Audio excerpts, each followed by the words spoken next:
ہم لوگ مسلمان ہیں بھارت کے وفادار، ہم رہبر منزل ہیں ہمیں قافلہ سالار، ہم رہبر منزل ہیں ہمیں قافلہ سالار، ہم لوگ مسلمان ہیں بھارت کے وفادار۔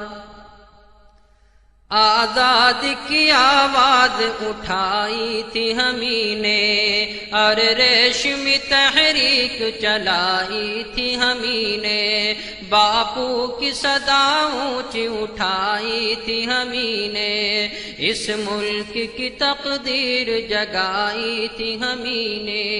سچ پوچھو تو بھارت کے، سچ پوچھو تو بھارت کے ہمیں لوگ ہیں معمار، ہم لوگ مسلمان ہیں بھارت کے وفادار، ہم لوگ مسلمان ہیں بھارت کے وفادار، ہم رہبر منزل ہیں ہمیں قافلہ سالار۔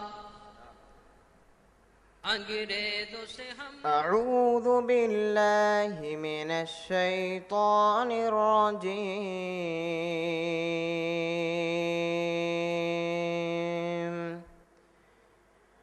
بسم اللہ الرحمن الرحیم۔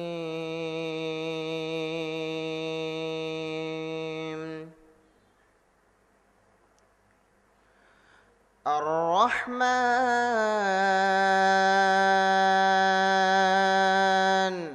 علم القرآن،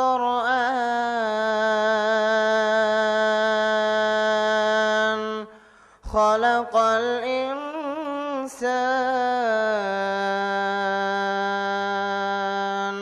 علمه البيان،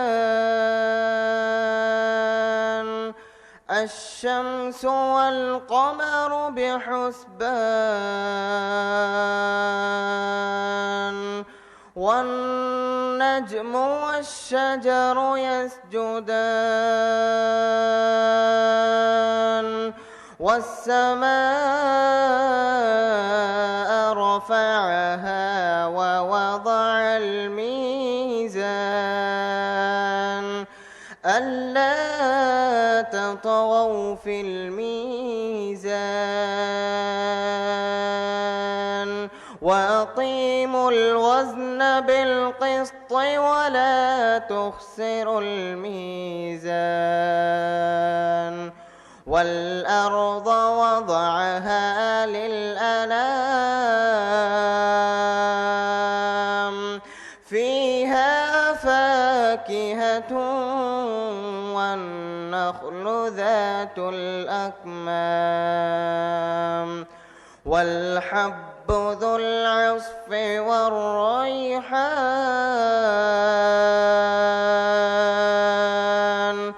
فبأي آلاء ربكما تكذبان؟ خلق الإنسان من صلصال كالفخار، وخلق الجان من مارج من نار، فبأي آلاء ربكما تكذبان؟ رب المشرقين ورب المغربين،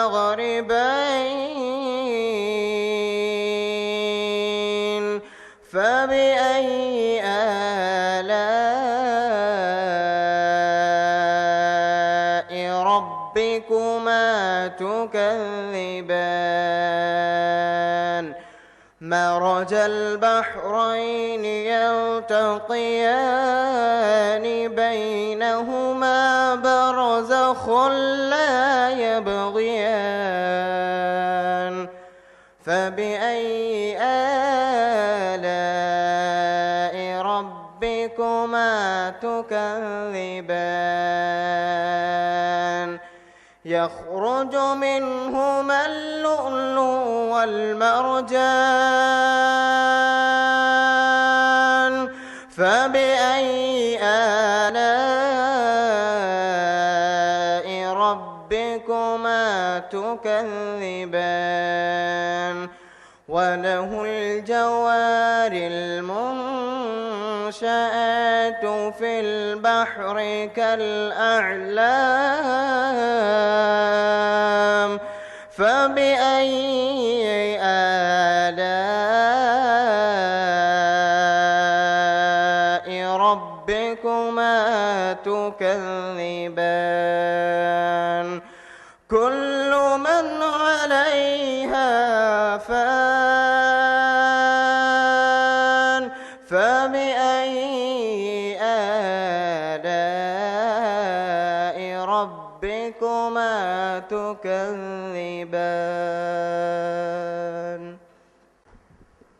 السلام علیکم ورحمۃ اللہ وبرکاتہ. برادران عزیز،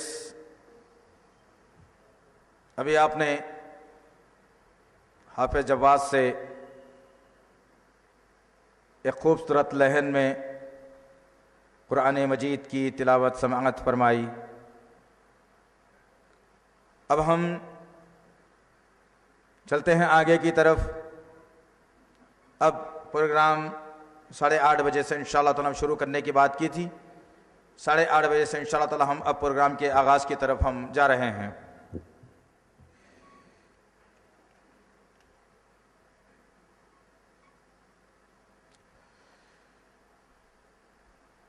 نحمدہ ونصلی علی رسولہ الکریم، اما بعد.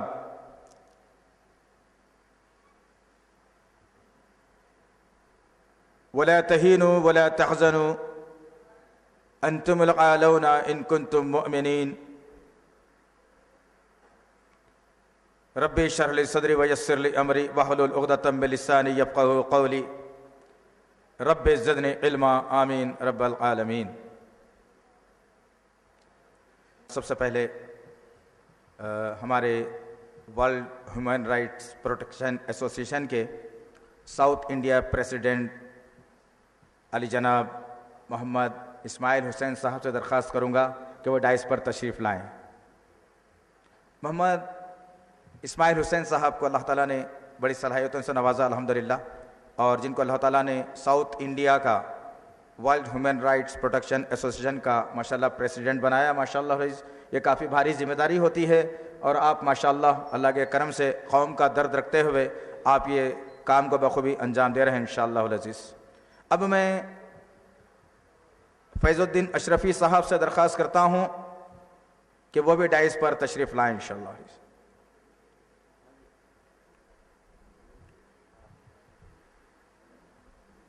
علی جناب فیض الدین اشرفی صاحب محتاج تعارف نہیں ہے الحمدللہ. بے شمار فلاحی اور سماجی کاموں میں جن کا تعلق رہتا ہے، اور بڑے ہی درد کے ساتھ اپنی ملت اور قوم کے کاموں میں یہ بھی لگے رہتے ہیں ماشاءاللہ العزیز. اب میں ابوالحسن صادق صاحب سے درخواست کرتا ہوں کہ وہ بھی ڈائس پر تشریف لائیں انشاءاللہ العزیز.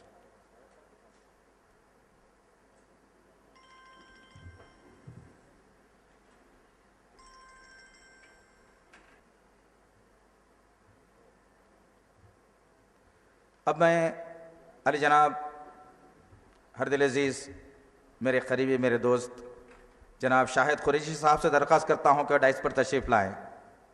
جناب شاہد قریشی صاحب ماشاءاللہ العزیز انہیں الیکٹرانک میڈیا کے اندر جن کا بہت بڑا رول ہوتا ہے ماشاءاللہ، اور ماشاءاللہ العزیز جن کے ذریعے سے کافی ٹی وی چینلوں کو فائدہ پہنچا ہے ماشاءاللہ.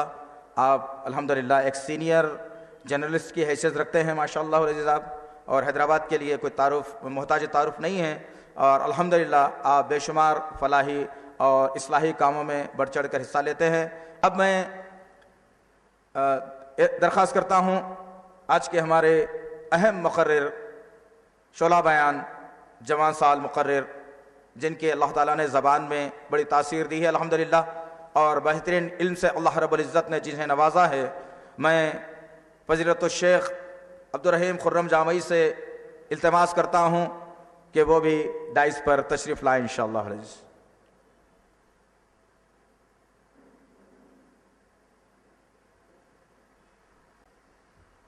برادران اسلام، انشاءاللہ العزیز اب ہم باضابطہ ایک پروگرام کا آغاز کرنے جا رہے ہیں۔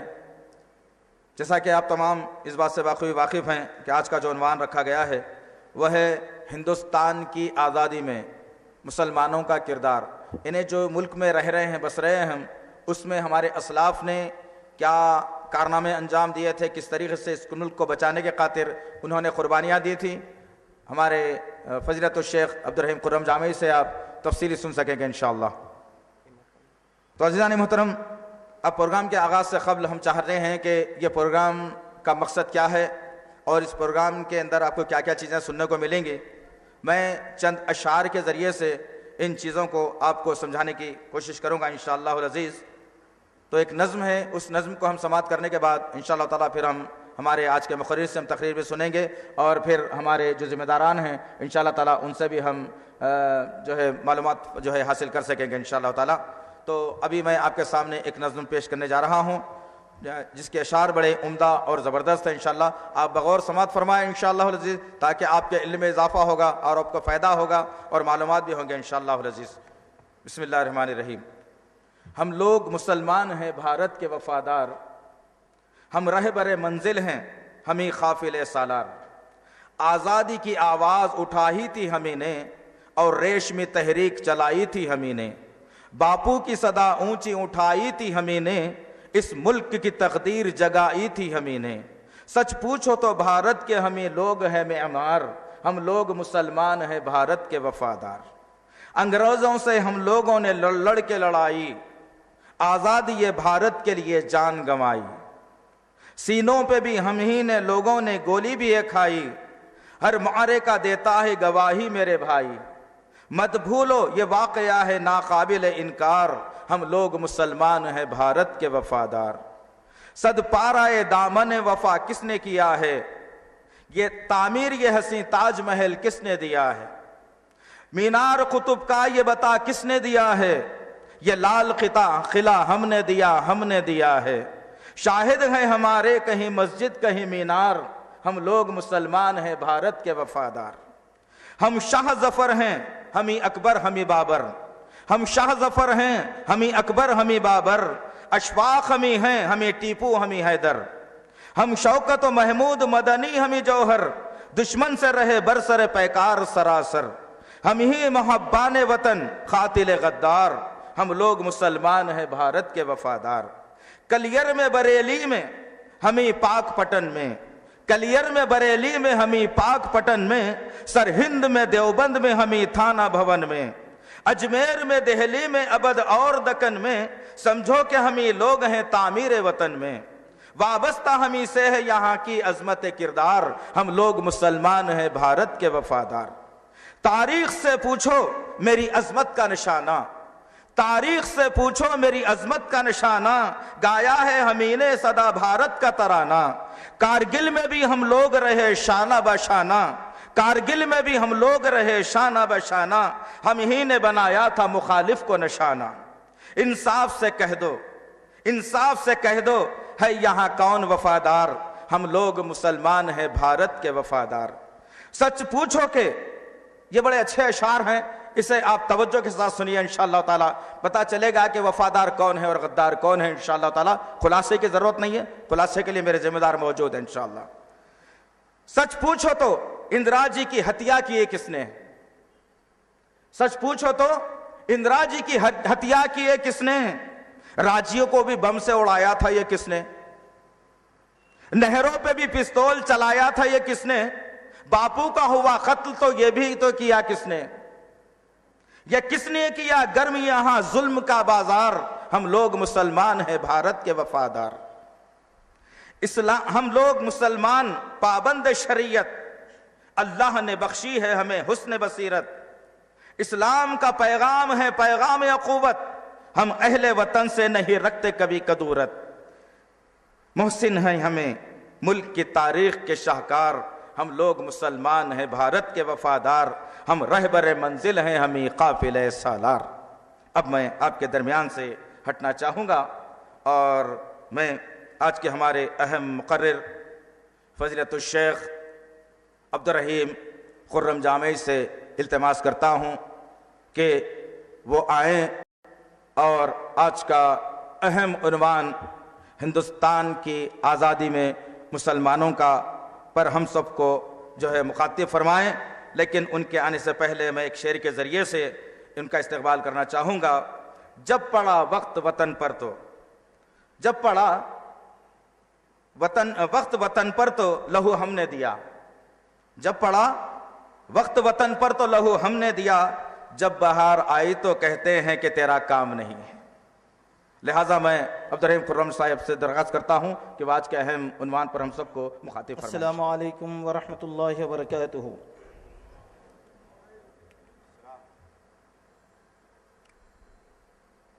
ان الحمد للہ لک الحمد حمدا کثیرا طیبا مبارکا. اشہد ان لا الہ الا اللہ وحدہ لا شریک لہ واشہد ان محمدا عبدہ ورسولہ ارسلہ بالحق بشیرا ونذیرا وداعیا الی اللہ باذنہ وسراجا منیرا. اما بعد فاعوذ باللہ السمیع العلیم من الشیطان الرجیم. بسم اللہ الرحمن الرحیم. قل اللہم مالک الملک تؤتی الملک من تشاء وتنزع الملک ممن تشاء وتعز من تشاء وتذل من تشاء بیدک الخیر انک علی کل شیء قدیر. وقال اللہ سبحانہ وتعالی وعد اللہ الذین آمنوا منکم وعملوا الصالحات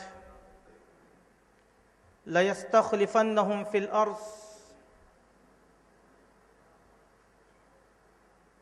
صدق اللہ العظیم. شہنشین پر تشریف فرما معزز ذمہ داران قوم ملت، قابل قدر افاضل علماء کرام، محسن و عزیزوں، بزرگوں، دوستوں اور بھائیوں، آج کا یہ اجتماع جس موضوع کے تحت بلایا گیا ہے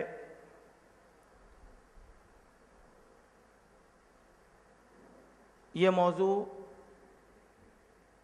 ہم مسلمانان ہند کے لیے انتہائی اہم ہے. اس کا تعلق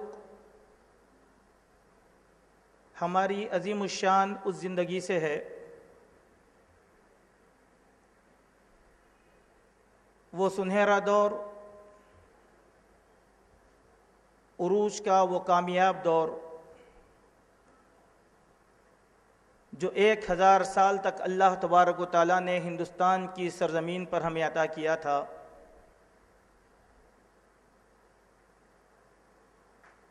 اس سنہرے دور کے اس وقار کو جس کو ہم نے کھو دیا، اس کو یاد کرنے کا ایک بہترین موضوع ہے.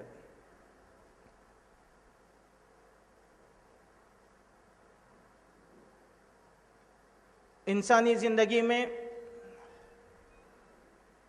عروج و زوال کا سلسلہ حضرت آدم علیہ السلام ہی کے دور سے چلا آ رہا ہے. قرآن مجید انسانی زندگی کے عروج و زوال پر سب سے جامع اور سب سے بہترین کتاب ہے جو مضبوط دلائل پیش کرتی ہے. اور یہ اللہ تبارک و تعالیٰ کا ایک طریقہ ہے جس کو اللہ تبارک و تعالیٰ نے اپنی سنت سے تعبیر فرمایا کہ جب کوئی قوم اپنے مقصد حیات کو بھول کر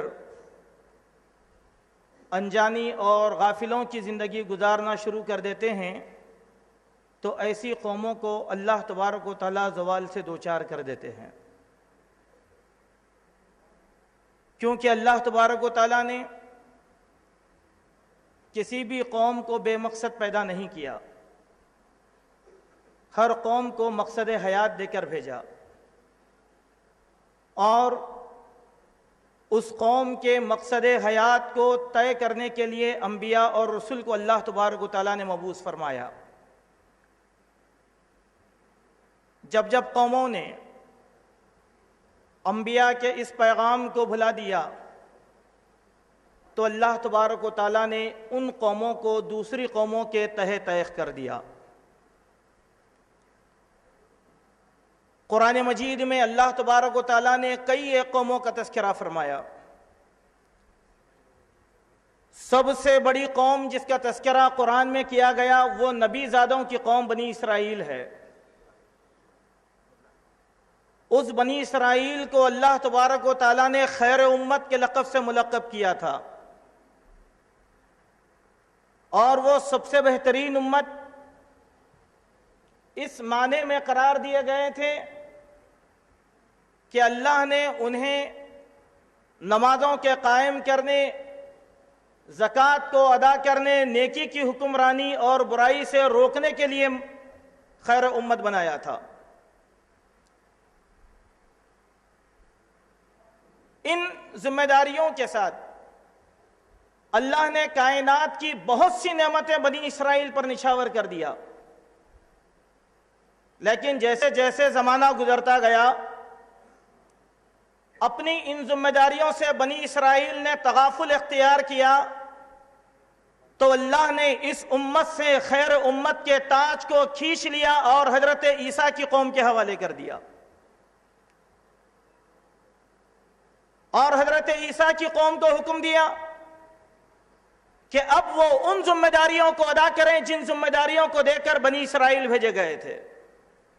ذمہ داریاں سیم تھیں، وہی نماز کو قائم کرنا، وہی زکوٰۃ کا ادا کرنا، لوگوں کو نیکی کی طرف بلانا اور برائیوں سے روکنا۔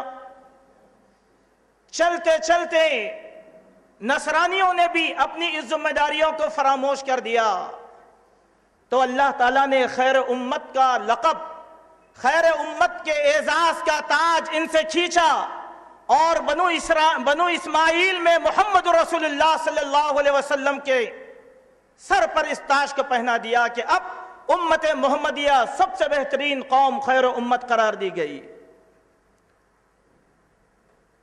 اور یہی ایک سچائی ہے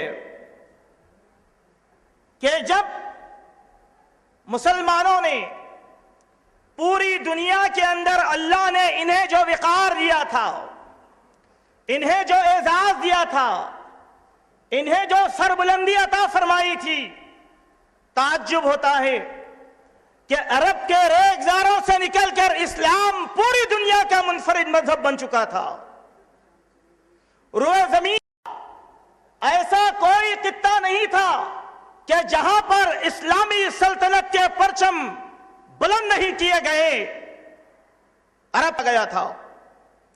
یہ وہ دور جو علم کا دور تھا، ثقافت کا دور تھا، ترقی کا دور تھا۔ یہ دنیا کائنات کی کئی نعمتوں کو جانتی نہ تھی، مسلمانوں نے وہ فکر و فن ساری دنیا کے لیے عطا فرمائے تھے، اور یہ سلسلہ 17ویں صدی عیسوی تک چلتا رہا، اور وہیں سے مسلمانوں کا زوال پوری دنیا میں شروع ہوا۔ 800 سالہ دور اقتدار کے بعد مسلمان اسپین سے بے دخل کر دیے گئے۔ 1000 سالہ سنہرے دور کے بعد ہندوستان میں، رشیا میں اور اس کے اطراف اور اکناف کے پورے ممالک میں مسلمانوں کا چمکتا دمکتا سورج اب غروب ہونا شروع ہوا۔ سبب کیا تھا؟ ایک ہی سبب، سارے مورخین کی باتوں کو ایک جا جمع کر دیا جائے، ایک ہی سبب معلوم ہوتا ہے کہ اللہ کی دی ہوئی ذمہ داریوں کو ہمارے حکمران اور سلاطین نے بھلا دیا، دادے عیش دینے لگے، شراب اور شباب کی مجلسوں کو انہوں نے قائم کیا۔ اللہ نے غفلت کا ایسا پردہ ان کے اوپر طاری کر دیا کہ سارے علاقوں سے بے دخل کر دیے گئے۔ رشیا ہاتھ سے نکل گیا، فرانس ہاتھ سے چلا گیا، اسپین ہاتھ سے چلا گیا، 17वीं सदी ईसवी के अंदर हिंदुस्तान से मुगलिया सल्तनत का तख्त ताऊज भी हाथ से निकलता चला गया। इस तारीख को बड़ी संजीदगी के साथ पढ़ने की जरूरत है। यह तस्करा बराए तस्करा नहीं होता, यह जिक्र बराए जिक्र नहीं होता। सबसे पहले इस बात को हम जहन नशीन करने की कोशिश करें कि हमारे इस मुल्क में जहां पर इस्लाम ने 1000 साल तक अदल और इंसाफ की हुक्मरानी की थी, 1000 साल तक पूरे हिंदुस्तान को फिक्र फन और इल्म से लबरेज कर दिया था, तामीरात के वो नुकूद छोड़े कि आने वाली नस्लों में कोई उन तामीरात का अंदाजा भी नहीं कर सकती। लेकिन अचानक 17वीं सदी ईसवी में ऐसे क्या हो गया कि हिंदुस्तान के अंदर मुसलमानों का जवाल शुरू हो गया। यहां एक बात हम अपने जहन में रखने की कोशिश करें कि उमूमी तौर पर 1857 से हिंदुस्तान में अंग्रेजों के दौर को शुरू किया जाता है। तारीख के एतबार से बात समझ में नहीं आती।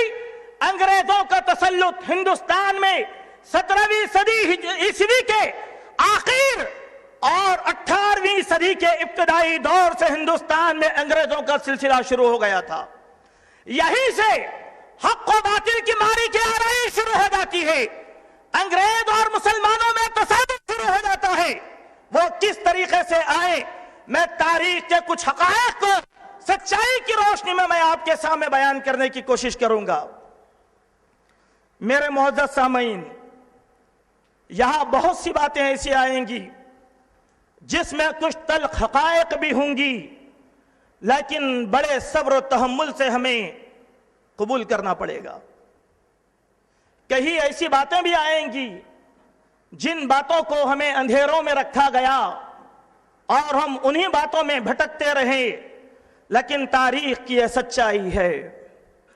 हमारा सबसे बड़ा कसूर यह है कि आज हम बहुत सी किताबों के मुताले के आदी जरूर बन गए, लेकिन मुसलमान सलातीन की तारीखों को पढ़ने का हमारे पास कोई शौक और ज़ौक़ अब बाकी नहीं रहा। ले देकर हमारे स्कूलों में बच्चे वही तालीम पढ़ते हैं जिन तालीमात से उनको किताबों में आगाह कर दिया जाता है। तारीख के हकीकी पन्नों को वहां पर खोला नहीं जाता। मैं अपनी बात को शुरू करने से पहले आपको एक बात की तरफ ले जाता हूं। उमूमी तौर पर मुसलमानों में यह बात मशहूर कर दी गई कि इस्लाम हिंदुस्तान में मोहम्मद इब्न कासिम के जरिए से आया था। हिंदुस्तान में इस्लाम तलवार की जोर पर मोहम्मद इब्न कासिम लेकर आए थे सिंध के रास्ते से। मेरे दोस्त, यही बात सबसे बड़ी गलती है।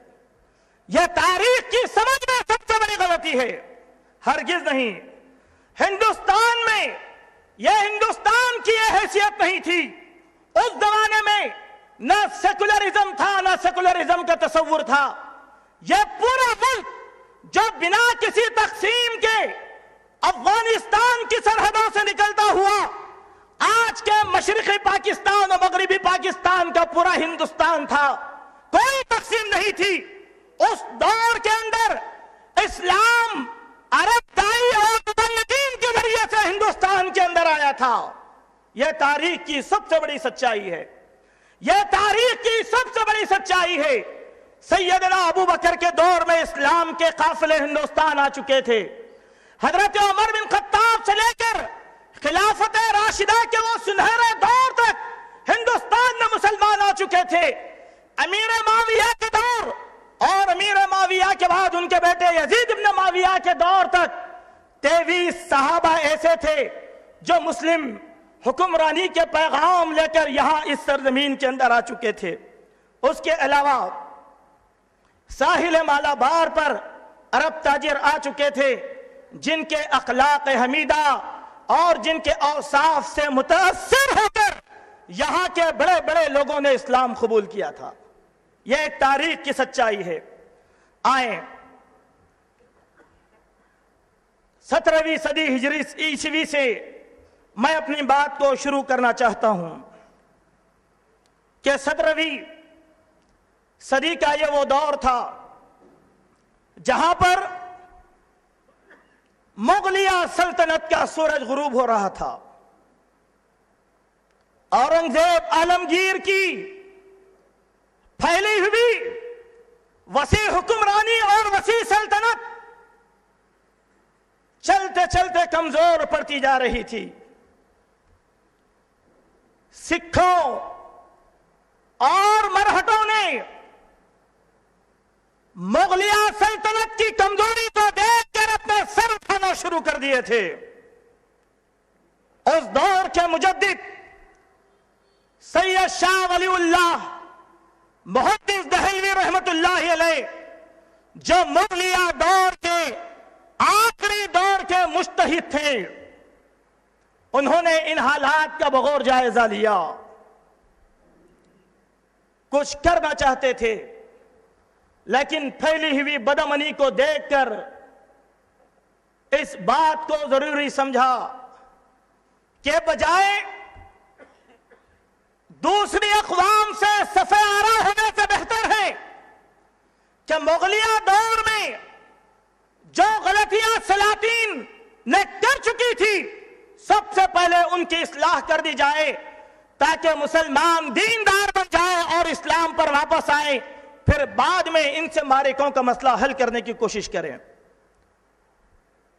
یہیں سے تاریخ کی سچائی کا آغاز ہوتا ہے. اس دور میں مسلمانوں کے پاس راجپوتانہ رسمیں آ چکی تھیں. بیواؤں کو عیب کی نگاہ سے دیکھا جانے لگا تھا. ختنہ کی رسم میں مختلف مراسم کیے جاتے تھے.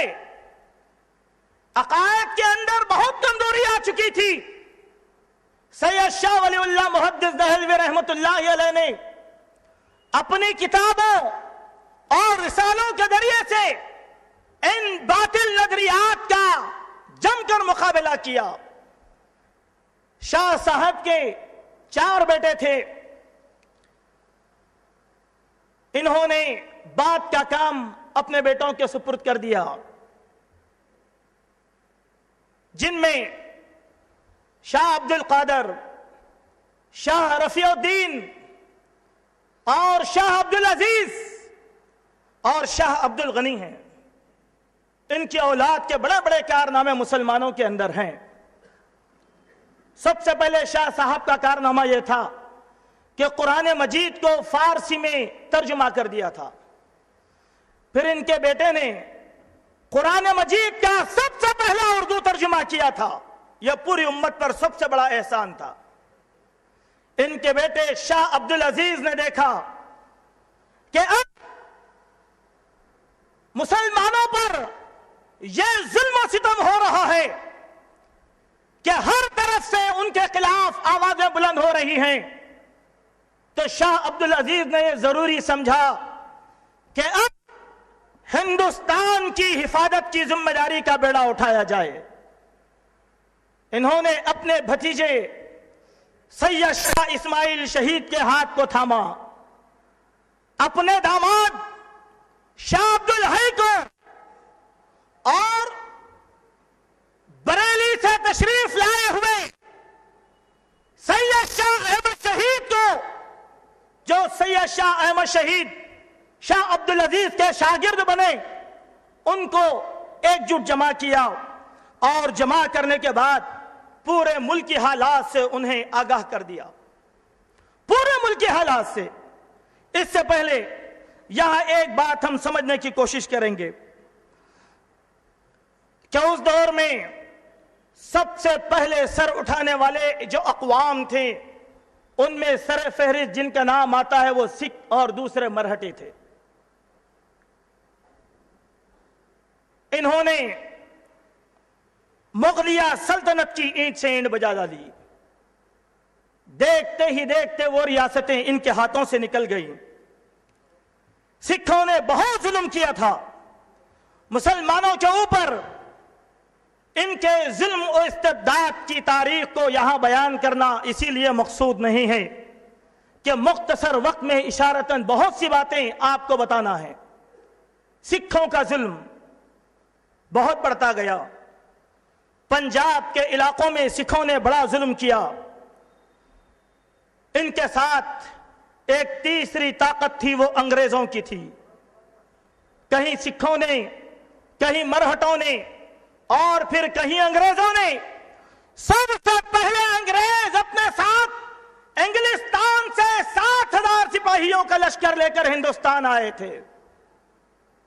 उन्होंने यहां देखा कि मुसलमानों को ये दो अक़वाम पसपा कर रही है, लिहाजा उन्होंने वक्त का इंतजार किया और इनको लड़ने के लिए खूब छोड़ा और बाद में मैदान कारजार में खुद उतर कर आ गए। इसीलिए आप देखेंगे कि जिन इलाकों में मरहटों और अंग्रेजों ने हमला किए वो गैर मुस्लिम कसीर तादाद हिंदू इलाके थे, और जिन इलाकों में सिखों ने हमला किए वो आबादियां मुसलमानों से भरी हुई थी। और वहां पर यह बात हुई कि वहां पर हमारी मस्जिदों को कब्जा किया गया, मस्जिदों के मुसक्कफ इलाकों को गोदाम बनाया गया, शाही मस्जिद के किबले को बैतुल खला बना दिया गया। औरतों की तजलील आए दिन बढ़ी जा रही थी। कुछ लोग सैयद शाह अहमद शहीद के पास आए और आकर सिखों के जुल्म और इस्तिबदाद की दास्तानों को उन्होंने बयान करना शुरू किया। यह एक दौर था। दूसरा दौर, हिंदुस्तान में फैली हुई मुसलमानों की रियासतें। मशरिक में नवाब सिराजुद्दौला की हुक्मरानी और एक तरफ टिपू सुल्तान की हुक्मरानी और एक तरफ मुगलिया सल्तनत की हुक्मरानी। इधर तो मुगलिया सल्तनत आहिस्ता आहिस्ता जाते रही।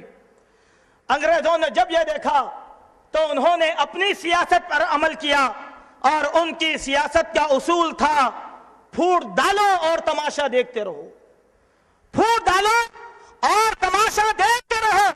इसी फूट पर उन्होंने अमल किया, जिसके नतीजे में मुगलिया सल्तनत मरहटों और सिखों के हवाले से खत्म कर दी गई। एक इलाका चला गया। अब दूसरा इलाका, शेर मशरिक नवाब सिराजुद्दौला की हुक्मरानी थी। उस दौर में 1757 में सिराजुद्दौला की हुक्मरानी इंतहाई मजबूत और इंतहाई मुस्तहकम थी, और उसमें उस दौर में उनके मुकाबिल खड़ने वाला कोई नहीं था।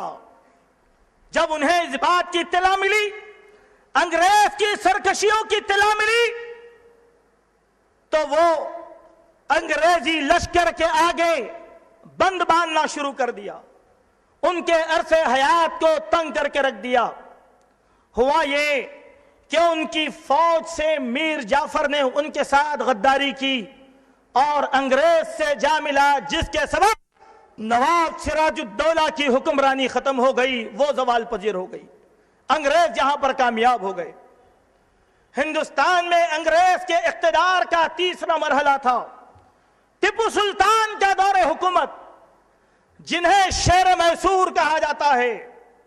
बिलाशुबा टिपू सुल्तान हिंदुस्तान का वो मुनफरिद हुक्मरान था जिसने अदल भी कायम किया, इंसाफ भी कायम किया। हिंदुस्तान में बसने वाले तमाम समाजी तबकात के साथ अदल और इंसाफ का काम किया, किसी के साथ कभी कोई ज्यादती नहीं की। जब सुल्तान टीपू के पास अंग्रेजों की यह सूरत हाल पेश की गई तो सुल्तान टीपू ने अंग्रेजों के हाथ से पिटे हुए मरहटों से कहा कि भाई तुम भी हमारे साथ आ जाओ, साथ दे दो ताकि हिंदुस्तान बचाया जाए। अंग्रेजों के मनहूस पंजों से हिंदुस्तान बचाया जाए। मरहटों ने हवा दिखा दी। सुल्तान टीपू ने आसिफिया सल्तनत के हुक्मरान, हैदराबाद दक्कन के हुक्मरानों से मुरासलत किया। इनसे कहा कि आओ अंग्रेज के खिलाफ तुम और हम दोनों मिलकर लड़ जाएंगे, लेकिन हमारे हुक्मरानों को यह बात समझ में नहीं आई। उन्होंने तगाफुल इख्तियार किया।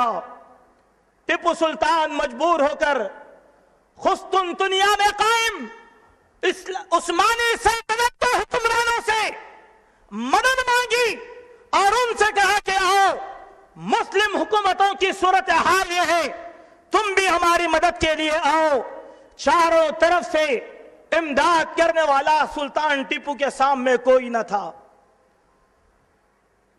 वो मरहला आ गया कि अंग्रेज टीपू सुल्तान के आमने सामने आ गए, मुकाबला आराई शुरू हुई।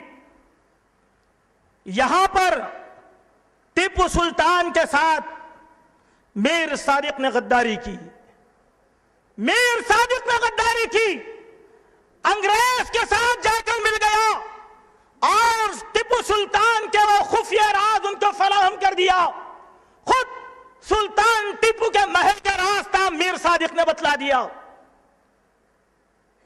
मोअज़्ज़ज़ हाज़रीन, मैं एक लम्हे के लिए यहां पर खड़ूंगा और उस गिरोह के बारे में हमारे जहनों को साफ करने की कोशिश करूंगा कि किसी भी दौर में मुसलमानों का ज़वाल घर के भेदी की तरफ से आया है। जब तक के मुनाफिकीन का टोला हमारी सफ़ों में नहीं आया, कौनैन के ताजदार मोहम्मद सल्लल्लाहु अलैहि वसल्लम को भी पशेमानी नहीं उठाना पड़ा था। यह वो टोला था जो सबसे पहले नबी करीम सल्लल्लाहु अलैहि वसल्लम को मदीने में सताना शुरू किया। कई महादों पर आपको पसपा करना चाहा। ओहद में इन्होंने नबी के साथ छोड़ दिया, हुनैन में इन्होंने नबी के साथ गद्दारी की, तबूक में इन्होंने नबी के साथ गद्दारी की। यही मुनाफिकत रखने वाले हर दौर में हर मुसलमान हुक्मरान के साथ दिए। सुल्तान सलाहुद्दीन अय्यूबी रहमतुल्लाहि अलैह की वसी और वरीस सल्तनत का भी अगर खात्मा हुआ तो यही मुसलमान मुनाफिक टोलों की वजह से हुआ। और आज के इस दौर में अगर पूरी दुनिया में मुसलमानों को नुकसान हो रहा है तो वो भी मुनाफिकीन के यही मीर जाफर और मीर सादिक अब्दुल्लाह बिन उबई बिन सलूल की औलाद की वजह से हो रहा है। जब तक ये टोला रहेगा मुसलमान सरनिगू होते रहेंगे। जब ये टोला हमारी सफों से खत्म होगा तो अल्लाह रब्बुल इज्जत हम सबको नुसरत और कामरानी से दो चार करेगा। आज के इस तरक्की याफ्ता दौर में क्या वो टोला सरे से खत्म हुआ? नहीं। आए मैं आपको तारीख की सच्चाई की तरफ ले जाना चाहता हूं। अफगानिस्तान में मुसलमानों को अगर पसपाई हुई तो वही मुनाफिकीन के टोले नॉर्दर्न अलायंस की वजह से हुई थी। इराक का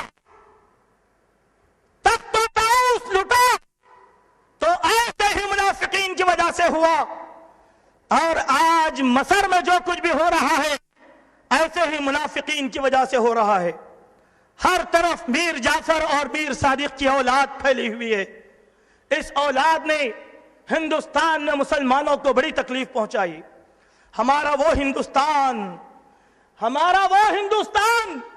जिसको अरब तारीख में यहां की फिजाओं की तारीफ की गई, यहां के दरियाओं की तारीफ की गई, यहां के सुनहरे खजानों की तारीफ की गई, यहां के बागों बहार की तारीफ अरब की किताबों में की गई।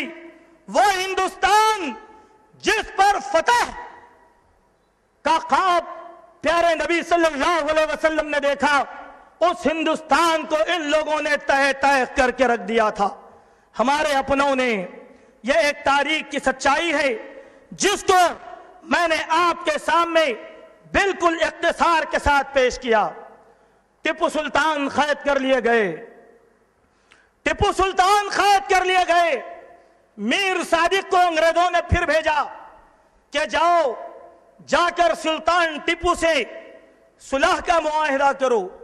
मीर सादिक आया पैगाम लेकर और कहा कि देखो, अगर तुम हमारे मुती और फरमाबरदार बनकर रह जाओगे तो तुम्हारा तख्त ताऊस तुम्हारे हवाले कर दिया जाएगा। अगर हमारे खिलाफ बरसरे पैकार होना चाहते हो तो फिर तुमको बख्शा नहीं जाएगा। बेचारा टीपू अपने जानिसारों के साथ शहीद कर दिया गया। ये तारीख की कड़वाहट है। इन्ना लिल्लाहि व इन्ना इलैहि राजिऊन। इस जवाब को सुनने के बाद सुल्तान टीपू ने कहा था कि गीदड़ की 100 साल की जिंदगी से शेर की 1 दिन की जिंदगी मेरे लिए बेहतर है। आए मोअज़्ज़ज़ हाज़रीन, अगर आपको मैसूर जाने का इत्तेफाक हो तो आप जाएं, सुल्तान टीपू के उस महल को देखें जो गंगा जमुना तहजीब का मुजहर पेश करती है।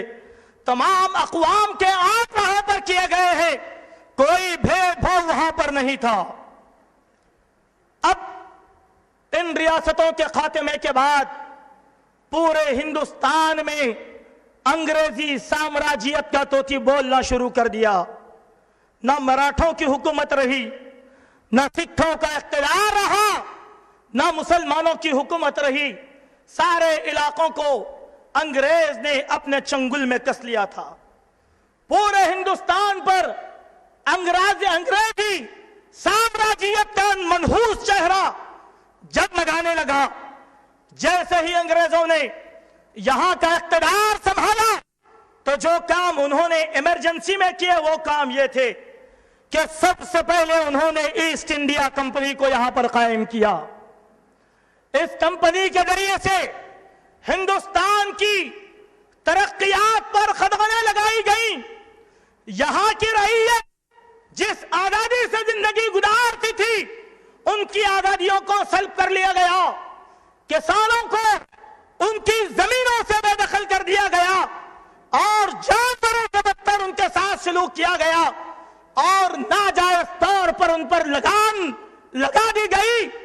बेचारे किसान साल भर मेहनत करते और लगान लेकर अंग्रेजों के हवाले किया करते, जिनके खाने के लिए भी किसानों को अंग्रेजों के सामने भीख मांगना पड़ता था।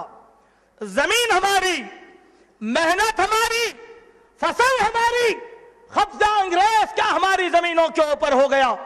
यह कारनामा था ईस्ट इंडिया कंपनी का। और दूसरे तौर पर ईस्ट इंडिया कंपनी में हिंदुस्तान में होने वाली तरक्कियात को रोककर इंग्लिस्तान की सारी कंपनियों को यहां पर ला खड़ा कर दिया कि अब हिंदुस्तान में कोई चीज तैयार नहीं होगी, जो भी होगा अंग्रेज का होगा और अंग्रेज की कंपनी का होगा। तीसरी चीज, यहां के रहने वालों में अखलाकी गिरावट को उन्होंने आम कर दिया था। अखलाकी गिरावट को उन्होंने आम कर दिया और हिंदुस्तान की शर्म व हया पूरी दुनिया के अंदर मशहूर है। हिंदुस्तान की चाहे मुस्लिम हो चाहे गैर मुस्लिम औरत हो, वो हया के दायरे के अंदर रहती है। इसीलिए उसको हिंदुस्तानी नारी कहा जाता है, जो अपने अपने जात पात और तरीकों के तहत गोशा और पर्दे के अंदर रहा करती थी। उन्हें छोटा लिबास नहीं मालूम था, नाच गाना और महफिलों का शौक नहीं था। इन अंग्रेजों ने वो शौक इनके हवाले कर दिया। वो हमारे नौजवान जो अखलाकी किरदार में पला करते थे, अंग्रेजों ने उनकी अखलाकी पासदारी को खत्म कर दिया। शराब की महफिलें कायम होने लगी, मैं कशी चलने लगी, शराब खाने आबाद हो गए, नंगे नाच, मुजरे और डांस की महफिलें घर घर की जीनत बनना शुरू हो गई। आला जात के लोग, सरमाएदार भी ये काम करते थे, लेकिन मुतवस्सित तबके के लोग भी इन कामों में शामिल होना शुरू हो गए। अब ज़ेब ज़ीनत के दिलदारा बन गई हिंदुस्तानी कौम और अंग्रेजों ने इस तरीके से उन्हें बेवकूफ बनाया और अपना उल्लू यहां पर सीधा कर लिया। आए मोअज़्ज़ज़ हाज़रीन, ये 17वीं सदी का पूरा तफसीली खाका मैंने आपके सामने पेश कर दिया। यहीं से आगाज होता है 18वीं सदी का। 18वीं सदी आई, सैयद शाह अब्दुल अजीज ने देखा कि मुल्क के सारे हालात बदल चुके हैं। किसी कौम का यहां पर कुछ भी नहीं लुटा था, जो कुछ भी लुटा था वो मुसलमानों का लुटा था।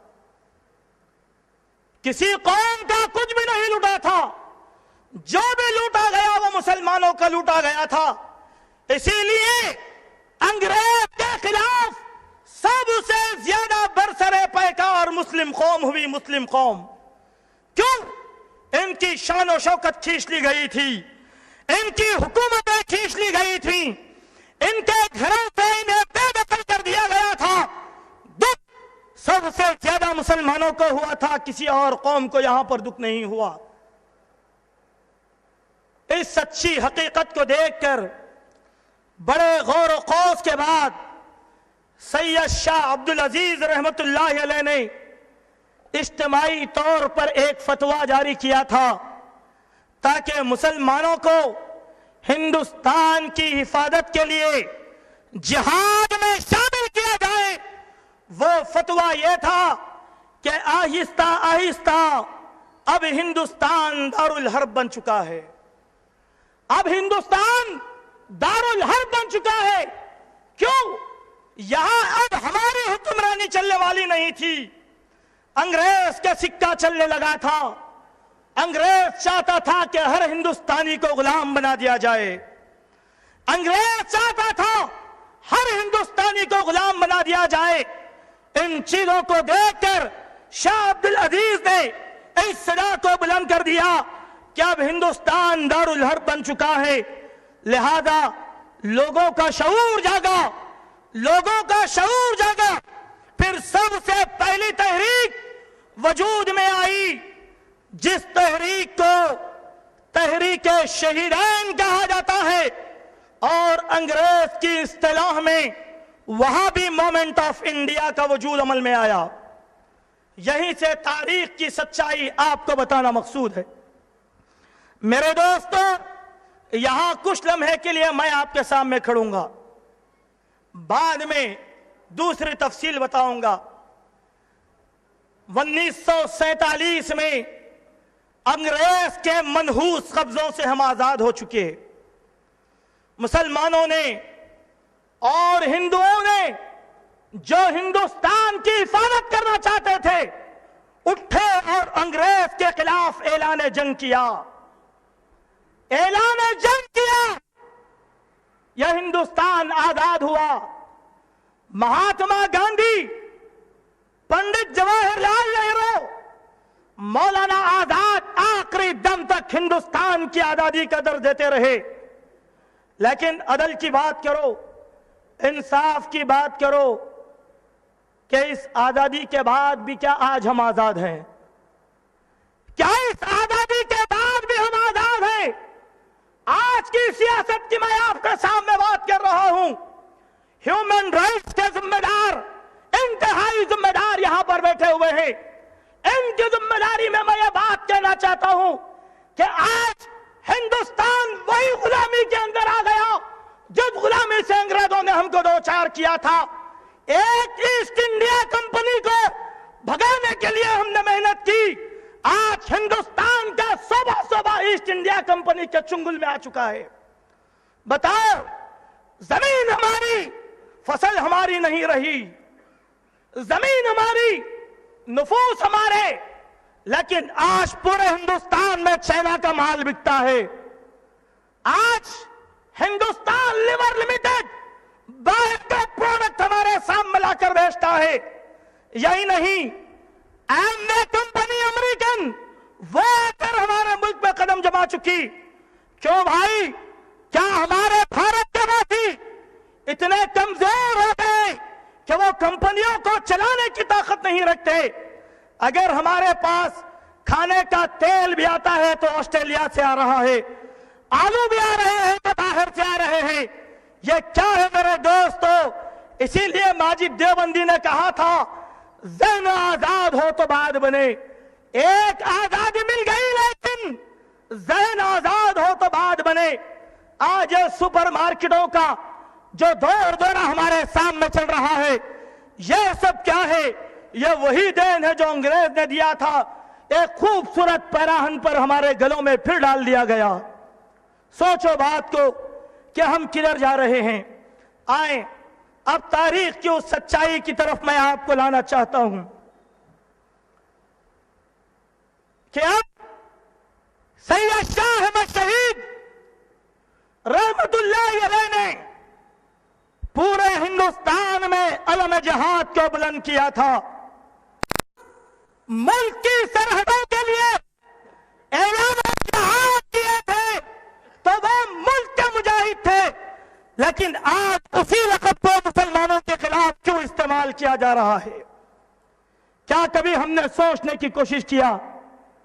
एक तारीख की सच्चाई है कि 1000 साल दौर में मुसलमानों ने कभी भी किसी के ऊपर जुल्म नहीं किया था, चाहे वो मुगलों का दौर हो, चाहे वो किसी और बादशाह का दौर हो, चाहे सिराजुद्दौला की हुकूमत हो, चाहे वो तुगलक खानदान की हुकूमत हो, चाहे दौर आसिफिया हो, चाहे आदिल शाही दौर हो, शिमाल के हो या जनूब के हो, कोई बताए तो सही कि पूरे हिंदुस्तान में मुसलमानों ने कभी किसी के ऊपर जुल्म किया था? क्यों? वो कुरान के पासदार थे, अदल और इंसाफ की उन्होंने हुक्मरानी की। लेकिन एक सवाल हमारे सामने आता है कि इतनी अजीम कुर्बानियों के बाद 1947 से लेकर 2012 तक हमें हिंदुस्तान में क्या मिला? सिवाय भीख के कशकोल के कुछ नहीं मिला। 16,000 मुस्लिम कश फसादात हिंदुस्तान में करवाए गए। 1000 साल तारीख में एक भी फसाद नहीं हुआ था, लेकिन 50 सालों के अंदर 16,000 फसाद करवाए गए। यह मेरी बात नहीं है, चंद दिनों पहले अखबार मुंसिफ के अंदर यह तफसील आई थी, आपने भी पढ़ा होगा। यह कहां पागल है मेरे दोस्त? इसीलिए किसी शायर ने कहा था, हम आह भी करते हैं तो हो जाते हैं बदनाम, वो कत्ल भी करते हैं तो चर्चा नहीं होता, वो कत्ल भी करते हैं तो चर्चा नहीं होता, हम आह भी करते हैं तो हो जाते हैं बदनाम। यह इंसाफ हमारे साथ क्यों रवा रखा जा रहा है? जरा वक्त के हुक्मरान इस जानिब भी जरा गौर करने की कोशिश करें। 15 अगस्त को हम हमारी आजादी का परचम बुलंद करने वाले हैं। इस परचम के बुलंद होने से पहले हम जरा इस मुल्क के हुक्मरानों से सवाल कर लें कि हमको क्या दिया गया? कुछ नहीं। पूरे मुल्क में पसमानदगी का आगाज जिस कौम से होता है उस कौम को मुसलमान कहा जाता है। पसमानदगी का आगाज जिस कौम से होता है उस कौम को मुसलमान कहा जाता है। आए मेरे अजीज दोस्तों, तहरीक शहीदैन का वजूद अमल में आया। सैयद शाह अहमद शहीद ने हिंदुस्तान की आजादी के लिए अंग्रेज के खिलाफ ऐलान जिहाद किया। मशरिक से लेकर मगरिब तक, शिमाल से लेकर जनूब तक, पूरे हिंदुस्तान के अंदर अंग्रेज के खिलाफ ऐलान जिहाद किया, जिसके सिले में अंग्रेजों ने उनके ऊपर गद्दारी का मुकदमा दायर कर दिया और कहा जो भी अंग्रेज को मानने वाला है उसको वहाबी कर दिया गया। वहाबी के माने क्या है? अंग्रेज का बागी। जो भी अंग्रेज हुक्मरानों के उसूल के खिलाफ करता है वो अंग्रेज का बागी तस्लीम किया जाएगा। आए मेरे अजीज दोस्तों, जिन लोगों को अंग्रेजों ने वहाबियत के नाम पर बदनाम किया था और एक नया शीशा ऐसा छोड़ दिया कि आजादी के बाद ये मुजाहिदीन हजारों की लाखों की तादाद में मुल्क के लिए जानिसारी की, लेकिन उन पर बदनुमा दाग लगा दिया गया कि वहाबी मूवमेंट ऑफ इंडिया। मैं आपको बतलाता चलूं कि इस वहाबी मूवमेंट ऑफ इंडिया की तरफ से जो बातें मंजर आम पे आई वो बातें इस तरीके से थी कि उलमाए सादकपुर जिन्होंने हिंदुस्तान की आजादी में कोई कसर बाकी नहीं रखी, उनके घरों पर बुलडोजर चला दिए गए। पटना में उनके घरों पर बुलडोजर चला दिए गए। यही नहीं कि उनकी जायदादों को खर्च करके नीलाम कर दिया गया और उनकी जायदादों से हासिल होने वाली आमदनी को रेलवे स्टेशनों में लगाया गया, कॉलेजों के कमरे बनाने के लिए लगाया गया, सड़कों की तामीर के लिए लगा दिया गया। उनकी जायदादें खर्च कर ली गईं। सिर्फ बंगाल में सैयद अहमद शहीद के मानने वाले 1.5 लाख लोगों को अंग्रेजों ने सूली पर चढ़ा दिया था। 1.5 लाख तहरीक शहीदैन से वाबस्ता लोगों को अंग्रेजों ने सूली पर चढ़ा दिया था। यही बात नहीं कि इसके अलावा 5 लाख मुसलमानों को अंग्रेजों ने सूली पर चढ़ा दिया था। क्यों? कि वो हमारे खिलाफ ऐलान जंग कर चुके हैं। मेरे दोस्तों, अगर मैं ये बात कहूं तो ज्यादती हरगिज नहीं होगी। ये बात कहूं तो हरगिज ज्यादती नहीं होगी कि जितना खून हिंदुस्तान की आजादी के लिए बहाया मुसलमानों ने, शायद हिंदुस्तान के पूरे तबकों ने मिलकर उतना पसीना भी नहीं बहाया होगा। ये बात मेरी नहीं है, गैर मुस्लिम तारीखदानों की बात है। वो कौन था जो मुल्क के लिए अपनी औलाद को कुर्बान कर सकता था? वो कौन था जो मुल्क के लिए अपनी बीवियों को बेवा बनाने पर मजबूर हो गया था? वो कौन था जो मुल्क की सरहदों की हिफाजत के लिए सूली पर चढ़ने को तैयार हो गया? उनमें से एक नाम हजरत यहिया अली का नाम आता है तारीख के पन्नों में कि यहिया अली को अंग्रेजों ने कैद कर लिया और कैद करने के बाद जिस कोठरी में उनको बंद कर दिया गया वो कोठरी 4 फीट चौड़ी और 5 फीट लंबी कोठरी थी। 4 फीट बाई 5 फीट की कोठरी थी। थोड़ा गौर करो, आज के हिसाब से अगर देखा जाए तो जदीद दौर का अंग्रेज जितना बैतुल खला बनाता है उससे तंग कोठरी में मुसलमानों को कैद कर दिया गया था। आज बड़े लोगों के बड़े हम्माम होते हैं, मास्टर बेडरूम की तरह, लेकिन हिंदुस्तान के मुजाहिद को अंग्रेजों ने इस तरीके की सजाएं दी। उनकी कोठरी की बुलंदी पर एक रोशनदान था। कोठी का दरवाजा 24 घंटे बंद रहता। जब कोई आता तो दरवाजा खोलता।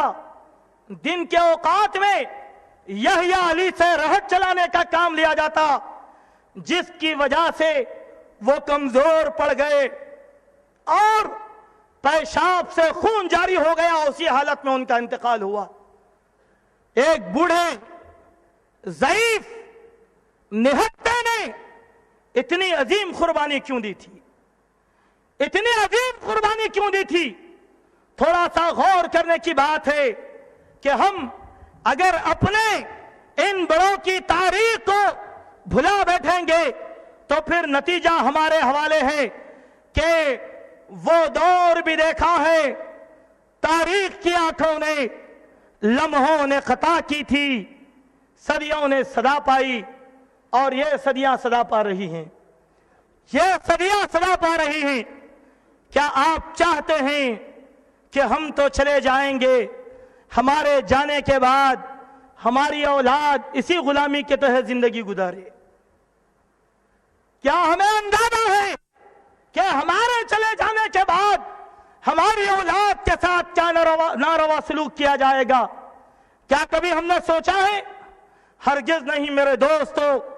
आओ तारीख के इन पन्नों से नसीहत हासिल करो और अपने आप को तरक्की के धारे में शामिल करने की कोशिश करो। अंग्रेज ने जो काम यहां पर किए थे उनमें से एक वाकया मैं आपको सुनाता हूं। बड़ा अजीब और गरीब वाकया है कि हिंदुस्तान की आज़ादी के वक्त जब हिंदू और मुसलमान मिलकर मुल्क की सरहदों की हिफाजत करने लगे, अंग्रेजों को यह इत्तेहाद देखा नहीं गया। उन्होंने मुसलमानों और अंग्रेजों को लड़ाने की, मुसलमानों को और हिंदुओं को लड़ाने की कोशिश की। वो कैसे? वो इस तरीके से कि जो इलाके अंग्रेज के जद में आ गए वहां हिंदू सिपाही भी थे, मुसलमान सिपाही भी थे।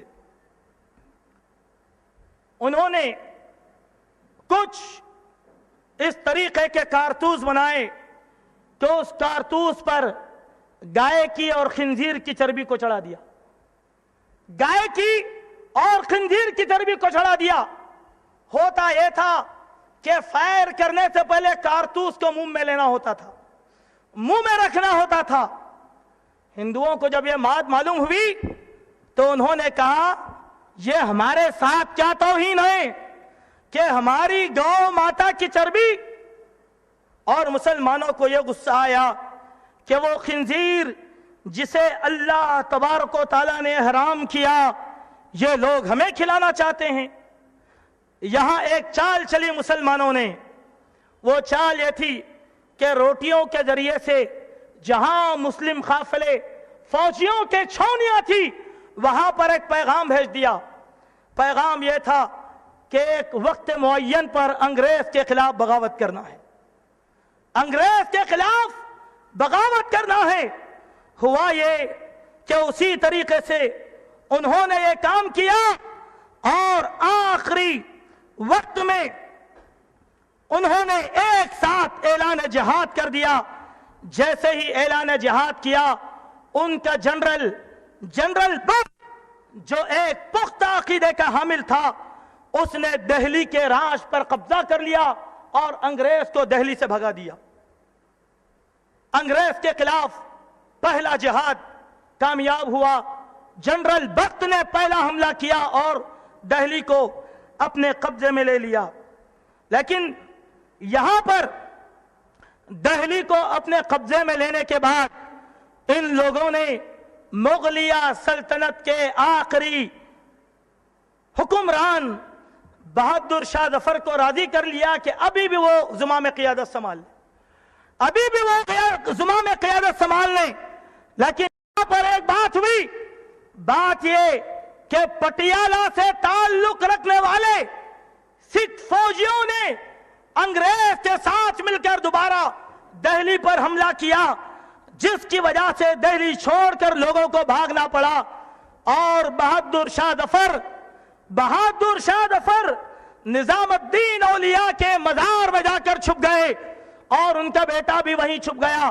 وہاں سے قید کر لایا گیا اور ان کے ساتھ ایک بادشاہ کے ساتھ انگریزوں نے جو سلوک کیا ہمارے سامنے ہے.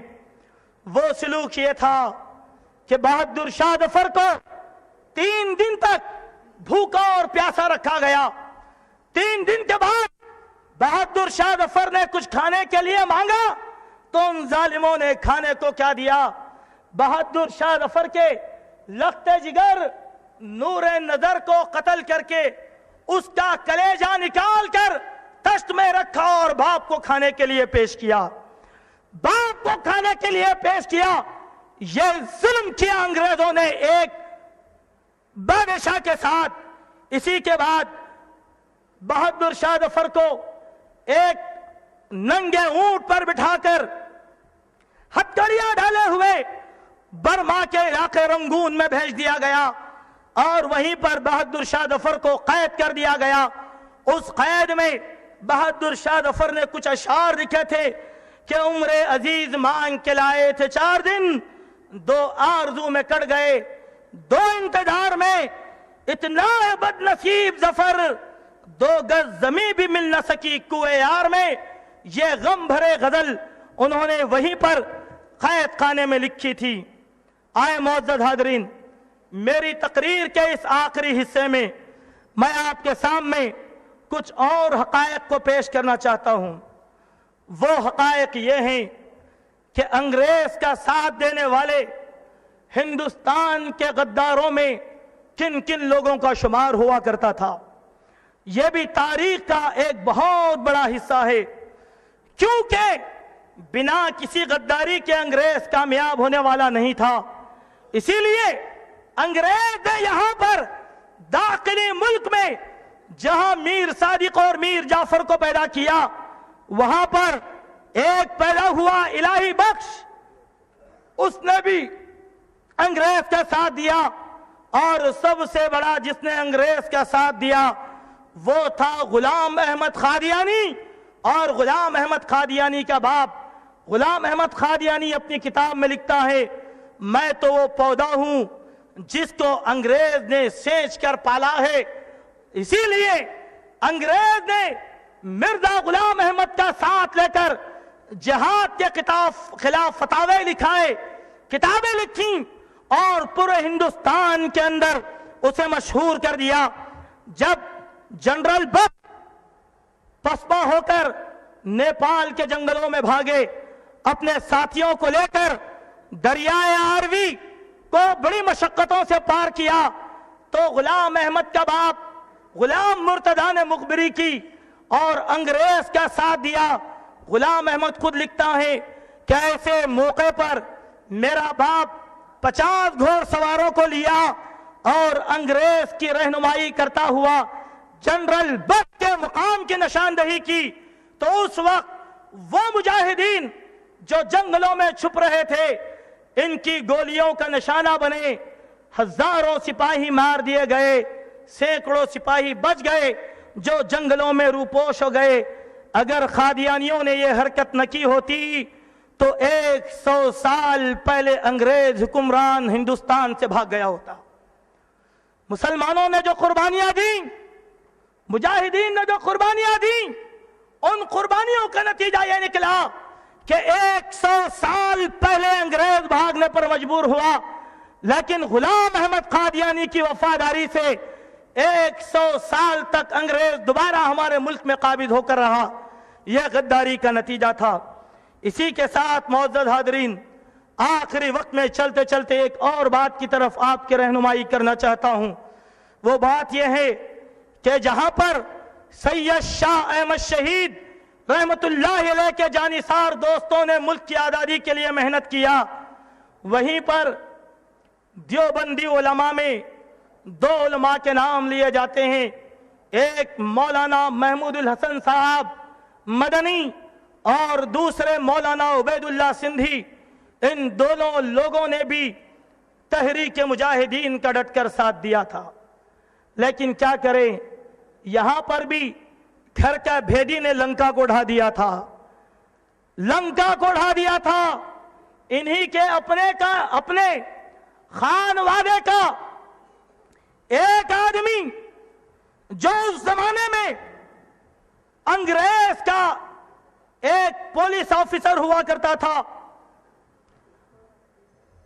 जफर अली, और एक हिंदुस्तान के बहुत बड़े आलिम दीन का वो भाई हुआ करता। अगर मैं नाम ले लूं तो कुछ चेहरे मुझसे इख्तिलाफ जरूर करेंगे। मैं नाम नहीं लूंगा कि लोगों ने अपने अपने खिताब के लिए क्या क्या किया। अंग्रेज के माहाना 600 रुपए के लिए उलमाए दीन ने फतावों को बेचा था। मुजाहिदीन के खिलाफ अंग्रेज की ताईद में माहाना 600 रुपए वजीफे के वजह से फतवों को बेचा था। और अपना भाई जफर अली जो इंटेलिजेंस का एक मामूली सिपाही था, अंग्रेजों की वफादारी करता करता हिंदुस्तान की अंग्रेज इंटेलिजेंस का सबसे बड़ा सिपाही बना दिया गया। क्या क्या मिला इताअत और फरमाबरदारी में, क्या क्या मिला अंग्रेज की गुलामी में, सब कुछ मिला, लेकिन मुल्क में नेक नामी नहीं मिली। उसका नाम जफर अली था। आप तारीख की किताबों को पढ़े, इसने उबैदुल्लाह सिंधी की मुखबिरी कर दी और मौलाना महमूदुल हसन की मुखबिरी की। तहरीक रेशमी रूमाल को जहां से पसपाई हुई, यह सारे का सारा जफर अली का कारनामा था। मुअज़्ज़ज़ हाज़रीन, इस दौर में मुजाहिदीन मुल्क, मुजाहिदीन हिंदुस्तान, मैं इन्हें मुजाहिदीन मुसलमान इसलिए नहीं कहूंगा कि इन्होंने हिंदुस्तान की अज़मत रफ्ता की बहाली के लिए जिहाद किया था। और आज जो लोग मेरी बात को याद रख सकते हैं, नकल कर सकते हैं, वो मेरी बात को सुन लें। हिंदुस्तान की मोहतरम सरहदों की हिफाजत के लिए मुसलमानों ने जान की बाजी लगाई थी। अल्लाह के लिए इनको गद्दारी का इल्जाम न दो। वक्त का मुअर्रिख लिखता है कि अंग्रेज का साथ देने वाले 3 तबकात थे। एक सिखों का ग्रोह था, दूसरा फिरका परस्त हिंदुओं का गिरोह था और तीसरा बदअकीदा मुसलमानों का गिरोह था। इन तीनों गिरोह ने अंग्रेज के साथ दिया, लेकिन हिंदुस्तान के सच्चे वफादारों ने अंग्रेज के खिलाफ अपनी जामे शहादत को नोश कर दिया था। मुसलमानों की इस कुर्बानी को शक की निगाहों से न देखो। क्यों? सैयद इस्माइल शहीद ने तक़वियतुल ईमान लिखकर, सैयद अहमद शहीद ने सिरात मुस्तकीम लिखकर और हनफी उलमा की किताब शरह विकाया के जरिए से पूरे हिंदुस्तान में अलम जिहाद बुलंद कर दिया गया था। पूरे हिंदुस्तान में अलम जिहाद बुलंद कर दिया गया था। जब मौलाना मोहम्मद अली मद्रास और जुनूब हिंदुस्तान के सैर करते हुए अंग्रेज के खिलाफ राय आमवा को हमवार करते करते आसाम की तरफ गए, वहां के बाज़ दरखरीद उलमाए किराम ने इनकी मुखालफत की और अपने राजाओं के सामने अपनी बिगड़ती हुई साख को देखकर कह दिया कि देखो, इस्माइल शहीद का मानने वाला वहाबी बागी है, इनको हमारी सरहदों से निकाल दो। उनके सामने तक़वियतुल ईमान किताब के हजारों नुस्खों को लाकर जलाया गया। ये अलमिया किया बाज़ दरखरीदों ने, लेकिन मेरे दोस्तों, कभी अंग्रेज की चाल कामयाब नहीं हुई, कभी अंग्रेज की चाल कामयाब नहीं हुई। इसी के साथ साथ एक आखिरी बात मैं आपको बताना चाहता हूं। वो बात यह है कि गदर की जंग की बात हमारे सामने की जाती है 1857 की। इस पर फिल्में भी बनाई गईं और अंग्रेजों के साथियों ने इसका क्रेडिट अपने सर पर लेने की भी कोशिश किया। गदर की जंग क्या थी? गदर की जंग में सिवाय मुसलमान के किसी और को नुकसान नहीं हुआ था।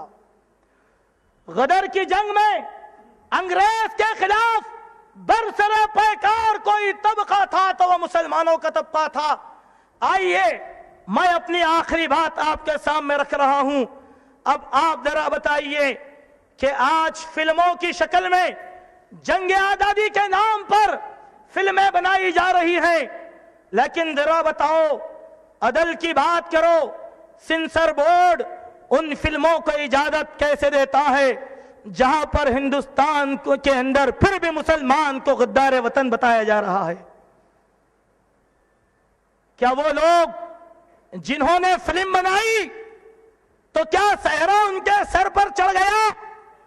अल्लाह की कसम, अगर इस्लाम में फिल्म बनाना जायज होता तो हम भी मुजाहिदीन आजादी के नाम पर ऐसी फिल्में बता देते कि सरजमीन देखते रह जाती और मुसलमानों के कारनामे हमारे सामने ला दिए जाते। आज अजीज़ान मिल्लत, जरूरत इस बात की है कि हमारे बच्चों को हिंदुस्तान की सच्ची तारीख से आगाह करो। हमारे हुक्मरानों का भी यह फरीजा है कि वो फिरका परस्तों की नाक चने चबाते हुए हिंदुस्तान के निसाब तालीम में हिंदुस्तान की सच्चाई को लाने की कोशिश करें, हिंदुस्तान की सच्चाई को लाने की कोशिश करें। कभी भी न मुगलिया दौर का कोई हुक्मरान यहां के रहने वाले वासियों पर जो है जुल्म किया, ना आसिफिया दौर का हुक्मरान कभी जुल्म किया। ये एक तारीख की सच्चाई है। हमने हमेशा जुल्म सहा है। अपने बच्चों को इस तारीख से आगाह करो। यह शेर कहता हुआ मैं अपनी जगह लेता हूं कि हमने उस वक्त सियासत में कदम रखा था जब सियासत का सिला आहनी जंजीरें थी, खूने अगियार में डूबी हुई शमशीरें थी, खानदानों के लिए मुफ्त की जागीरें थी, हक परस्तों के लिए दारो रसन कायम थे। किसी ने जागीर ली, हमने सूली को कबूल किया था।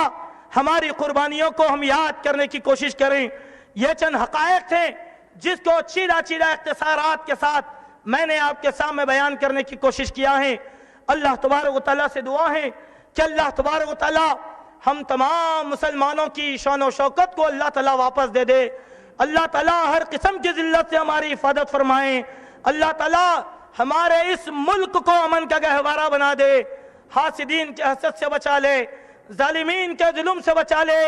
الہ العالمین، ہم نے عدل کا سبق سیکھا ہے، دنیا ہمیں ظالم کہتی ہے، اے اللہ تجھے معلوم کہ ظالم کون ہے، اے اللہ تو عزیز انتقام ہے، ظالموں سے بہترین انتقام لینے والا ہے، اے اللہ معاملہ تیرے حوالے، تو ان ظالموں سے انتقام لے لے۔ الہ العالمین، آج 1 لیٹر پانی کی بھی قیمت ہے، لیکن اے اللہ تیرے ماننے والوں کے خون کی کوئی قیمت نہیں ہے۔ اے اللہ ہمیں اپنے خون کی قدر پہچاننے کی تو توفیق عطا فرما۔ اے اللہ حکمرانوں کے دلوں میں کوئی نہ کوئی بات ہمارے تعلق سے رحم و کرم کی ڈال دے۔ ایک بات مجھے یاد آئی، اگر اجازت ہو تو میں ایک بات کہہ دیتا ہوں، آخری بات جو میں بھول گیا تھا۔ معزز حاضرین، یہاں پر ہمارے ابھی سیاسی ذمہ داران نہیں ہیں، اگر وہ ہوتے تو بات کا بڑا مزہ بھی آ جاتا کہ ہندوستان کی واحد سیاسی تنظیم کانگریس آئی ہے۔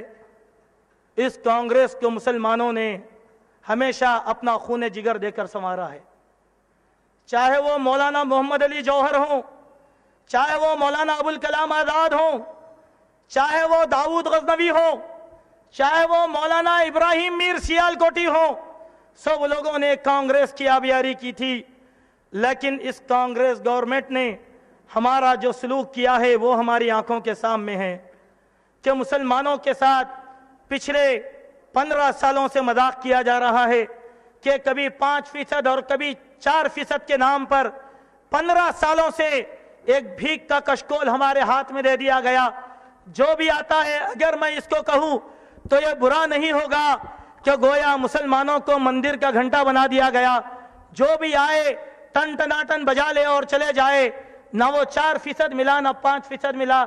یہی نہیں میرے دوستو، سیاست کے طور پر آج ہمارے پاس کیا اقدار دیے گئے ہیں۔ اگر اعداد و شمارے کے تعلق سے دیکھا جائے تو پورے آندھرا پردیش سے 84 مسلمان رکن اسمبلی منتخب ہو کر آ سکتے ہیں، لیکن آپ دیکھیں کہ کانگریس کے دور میں ایک منسٹری مسلمانوں کو ہے، مرکز سے لے کر صوبوں تک یہی حال کر دیا گیا، جبکہ وفادار ہم تھے، لیکن ہمارے ساتھ ان حکومتوں نے یہ سلوک ہمارے ساتھ کر دیا۔ یہ سب حالات ہمارے سامنے ہیں۔ آپ کو بتاتا چلوں کہ مولانا داؤد غزنوی رحمت اللہ علیہ 10 سال تک پنجاب کانگریس کے صدر بن کر رہے اور 10 سال تک وہ ایم ایل اے کی حیثیت سے وہاں پر رہے، لیکن اس کے باوجود بھی ان کو کیوں حق نہیں دیا جاتا؟ اس کے برخلاف ذرا ایک بات کی طرف آپ بھی غور کر کے دیکھیں، وہ تحریک شہیدین جن کے جیالوں نے جانیں دیں، آج کانگریس میں ان کو کسی قسم کی کوئی جگہ نہیں دی گئی، یعنی مولانا آزاد کے ماننے والوں کو کوئی جگہ نہیں دی گئی۔ لیکن جن لوگوں نے کبھی انگریز کا ساتھ دیا، کبھی انگریز کے لیے مخبری کی، ان کو ایک سیٹ بھی دے دی گئی چتور کی شاہجہاں صاحب کو، اور یہی نہیں ایم ایل سی کی سیٹ پر بھی مولانا شبیر احمد کو بھی بٹھا دیا گیا۔ میرے بھائی، کیا یہی ہے ہمارے احسانات کا بدلہ؟ ذرا سوچو اور غور کرو۔ ایک نئے انقلاب کی ضرورت ہے، اور وہ انقلاب ملک کے جمہوری قانون اور اس کے اقدار کی روشنی میں مسلمانوں کو حاصل کرنا ہے، ورنہ کبھی کانگریس آ کر ہمارے ووٹوں سے انتقام لے گی، کبھی تلگو دیشم لے گی، کبھی وائی ایس آر لے گی، ملے گا ہم کو کچھ بھی نہیں، نہ 3% ملے گا نہ 4% ملے گا۔ یہی پکارتے ہوئے ہماری نسلیں چلے جائیں گی، گویا یہ آزادی کا تحفہ انہوں نے ہم کو دیا تھا۔ ابھی بھی ہم سیاسی طور پر بالغ النظری کا ثبوت دینے کی کوشش کر لیں، ورنہ پھر یہ پچھتاوا کبھی ہم کو چھوڑنے والا نہیں ہے۔ ایسی باتیں بہت ہیں، انشاءاللہ پھر کبھی آپ کے سامنے ہوں گی۔ یار زندہ، صحبت باقی، وما علینا الا البلاغ۔